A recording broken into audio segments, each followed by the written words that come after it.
And I do want to take a moment, guys. We're gonna hop into one of our big stories immediately, just because it's about banning. But that is right, guys. FeFe actually, I got banned. I actually had to pull this screenshot from Kazana's video because she took this down. So thank you, Kazana, for letting me screenshot that because I had the link, but I could not pull it from web archive.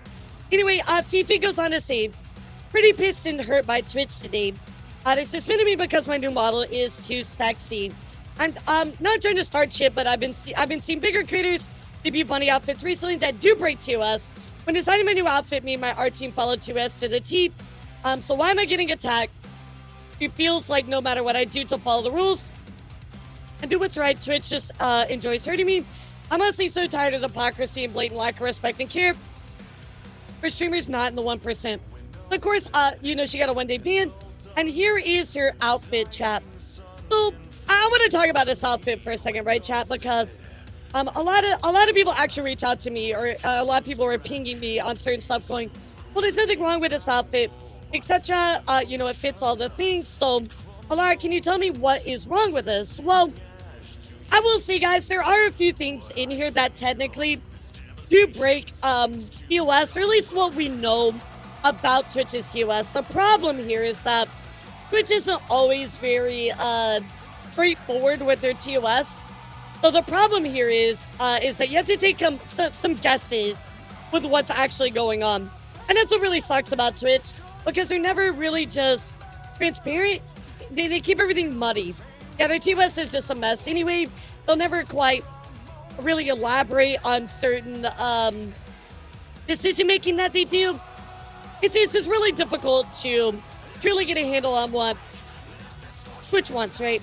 So I do want to talk about this right now, and before we dive into it, chat, what do you think is wrong with this model right here? Yeah, is there any parts of it that stand out to you that's just like a big no-no? Exactly, the TOS is very weirdly like bendy. I think that's a good way to put it. Underboob, I bet. So my thought was maybe the underboob, like right here, but I mean, my model has that. I don't think that's too much of a problem, right? I see a lot of creators kind of get away with that, right? So I don't think it's too much of a problem, at least in practice, right? First I was looking at the hips, and I'm like, well, also in practice, right? The hips, as long as they're covered with tights, this does seem to be the way to get by it, right? However, with sheer materials, as you mentioned, Pale, that may not count. So that was kind of my thoughts too. But also the body bones right here, right? Next to the genitals, right? The body bones. I think that this is probably the biggest problem, at least in my guess, right? Looking at what's going on with enforcement, you have, exposed hips. Well, I have seen the tights, as long as they're sheer, even they'll get away with it, so they consider that kind of covered. The kind of exposed boob here, I don't know, I haven't really seen too many problems with this. Again, this isn't like super egregious or anything like that. Everything else fits very well. But I think it's more to do with this, right? But what came out of this was a huge conversation. And Stevie Blunder, who apparently is very tied to the Twitch's automated system, had a lot to share with us, right? Which is pretty interesting, right? So Stevie Blunder says, hi, Corpo Brain Stevie here. And this is somebody that has a little bit of knowledge behind the scenes. So, let's take a listen to what they have to say, chat, because it might be able to offer us some insight. As someone who has a very minor hand in developing and extreme knowledge of Twitch policy, something that comes up often in discussions is how important to understand that skirting the invisible line that is Twitch TOS is something that will almost always have you end up stepping on a landmine. These lines are not 100% defined for a reason, and it's so that creators do not try and approach them. However, most of these lines were very clearly defined and still stepped on, which prompted the ban. Which just sucked, because I know that they don't, like, Dan has said this before, right, the CEO of Twitch. He said certain stuff we don't define because things are always changing, but also the more we define it, the more people will try to push the envelope on it, right? And I guess I get that to a point, but I don't know, my professional career, I just disagree with that, right? And that's a personal take. I disagree with that because I think the more you define stuff, the better it is to hold people accountable for what it is, right? So I disagree with Dan's take on that. Really, people not defining what it is, to me is problematic, but again, they're running the business, not me, right? Does it suck that there aren't 100% clear-cut examples with what's acceptable and not with visual aids to hell? Yes, and I wish in-depth glossaries existed for things as nuanced as this. Yep. Does it suck that other streamers have gotten away with violations? Yep. Yes, and they should be reported and penalized accordingly. Yep. Does it suck that some degree of internal bias exists for large vs small/medium-sized creators? Yes, and they should remove those staffers and impart those with as little bias or vested interest as possible. So I do love this nuanced take, at least. It's like, yeah, you know, Twitch's stuff is not perfect. I mean, that's not a surprise to us, chat. We know Twitch's stuff is not perfect. But it is good to at least hear that, yeah, we admit that it's not, you know, the way that it should be. To this live for the next 24 hours. We've had, like, yes, and I will be beating my shit raw when the next stream pops up. But ultimately, there were very clear lines that were crossed, and whatever due diligence was done, additional passovers and willingness to compromise with a system that will not compromise with you should be taken into account, not just for you but for anyone looking to wrangle with TOS policy. And that is the problem, right? The system is the system. It's a computer, right? It says, this is the parameters, and if you meet those parameters, you're gonna get hit, right? And you just can't compromise with it, right? Even though it might be wrong or right or need some kind of, you know, kind of like nuance applied, it's not gonna do that, right? So when evaluating reports for sexual conduct, attire is just one factor that we will use to make a determination whether the content is acceptable. Genitalia, buttocks, hips, female presenting nipples, and underbust must be covered at all times, right? So I guess I do see to a point where they're like, okay, yeah, that's underbust, right? I guess for my model, like, if you were to, let's just use mine as a very quick example, right, chat? So, like, I guess technically, if you looked at my model, right, my underbust would be, I gotta fly the camera over to it. I guess my underbust is technically covered, right? Like, yes, I'm gonna let you look at my boobs, chat. If you look at my boobs, right, the underbust is technically, like, covered. There's a little bit exposed, like, kind of a bit, right? But I guess I kind of see their point a little bit on this one. Hip coverage is often forgotten in this rule, right? Well, this picture is not the same, right? Because we've seen in practice that this one does not result in a ban, right? Well, of course, with the, you know, the tights. Visible outside of genitals, even when covered. So I think this is the, I think to me, this is the biggest problem, right? In practice, chat, this problem is less, especially when you have the tights. But I think this is probably what got her in the most trouble. Now, chat, we do need to admit here that, sadly, a lot of things going on with Twitch are not fair, right? This is applied unequally. It's definitely biased, as of course Stevie said. But that's not a surprise here. But Stevie does go on to address a few things, which I think might kind of explain more. However, Chad, unfortunately, this FeFe coming out and talking about this, it caused a lot of people to take the argument in the opposite direction. Instead of a learning, you know, prerogative, they decided to, well, be assholes, right? So let's go take a look at what Stevie said, and then we will talk about that as well. 200k impressions. Okay, time for some common arguments and questions. Q. Why are the rules on VTubers are not applied to female IRL streamers? Or male streamers? And they are to a point. These just don't garner as much attention from us, in the VTuber sphere, since we're not actively in their sphere outside of when the inciting incident. Now, I will counter this. Says, Twitch and other people just hate tights. Yeah, I guess I'm mad. I guess I will add to this just a bit because, you know, when I look at a lot of news, right, chat, I look at VTuber news, I look at non-VTuber news, I will say that in my perception, in my experience, the bans on VTubers are more than IRL streamers. Yes, this is fair, but also somebody that looks at both, I think that it is more so on VTubers than it is, you know, IRL streamers. So I do want to point that out as a counter argument, but Again, that's only my experience and Q. perspective. Why was X banned longer for Y reason compared to A who was banned for B reason? A. Because of a mixture of harm analysis, severity of the offense, and previous behavior. If X does thing multiple times, the ban will be longer.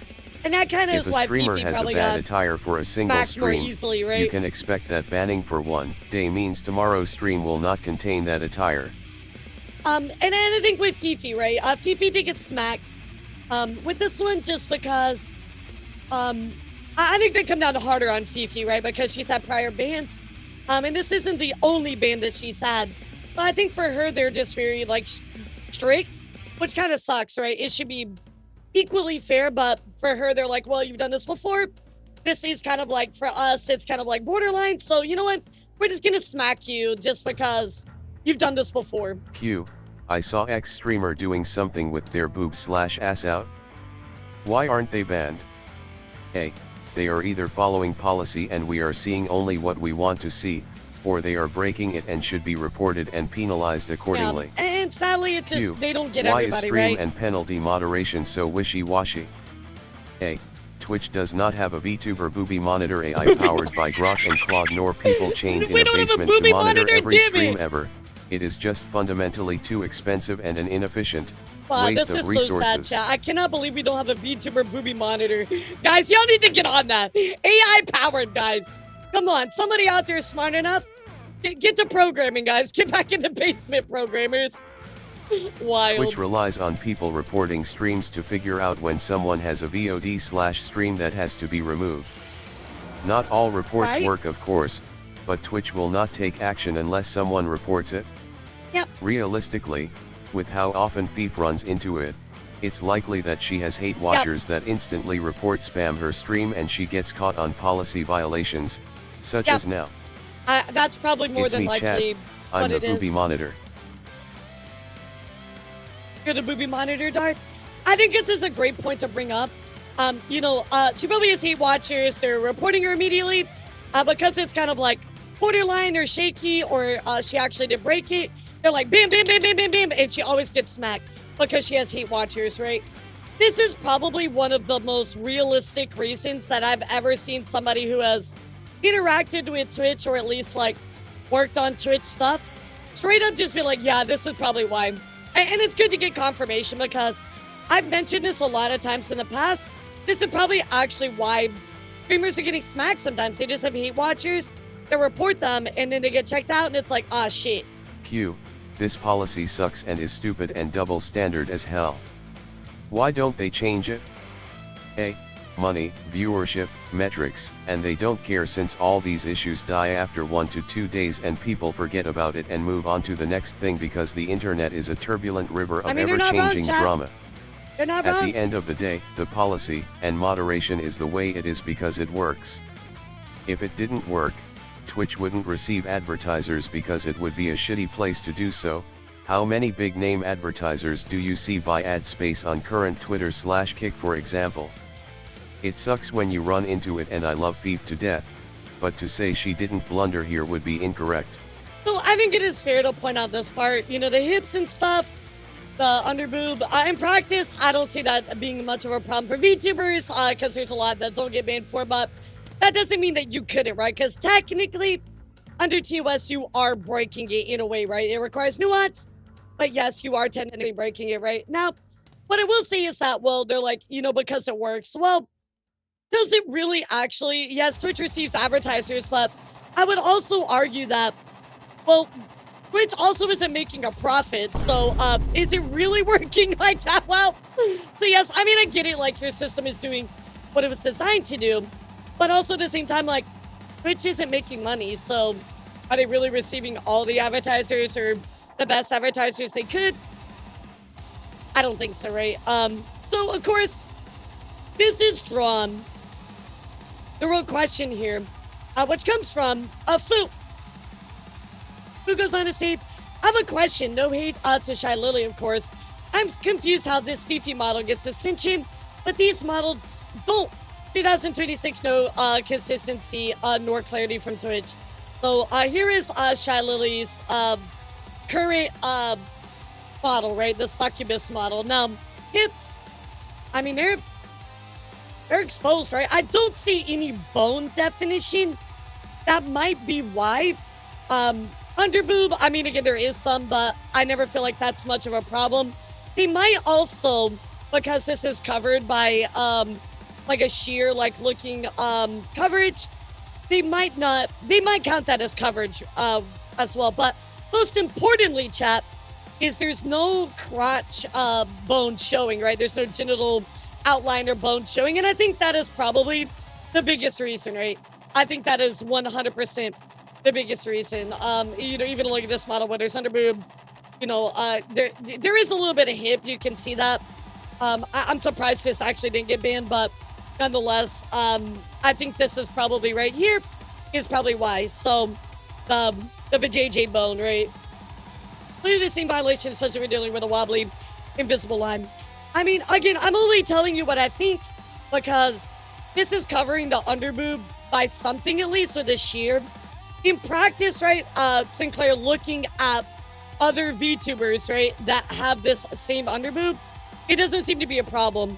Again, I do see the hips. Maybe there's argument to be made there, but, you know, there it is right there.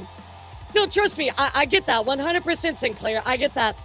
In practice, please listen to what I'm saying. In practice, not rules, not TOS, in practice, as many VTubers as I look at and talk about this stuff, right?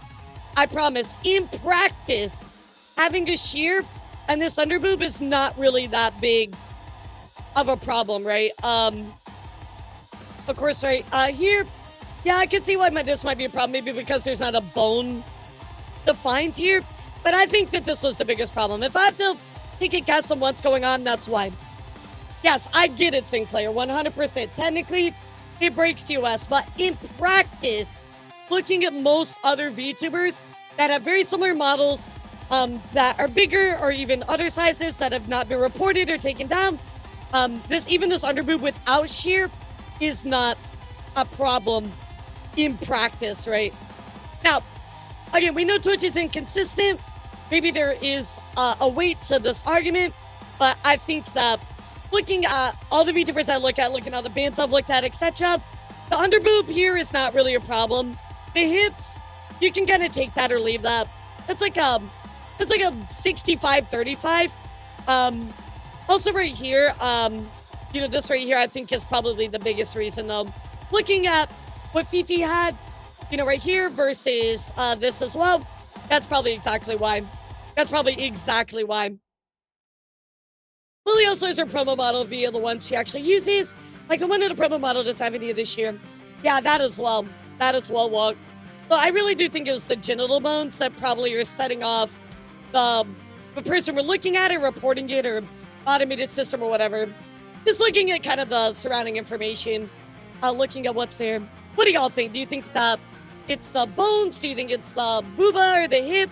What do you guys think about it?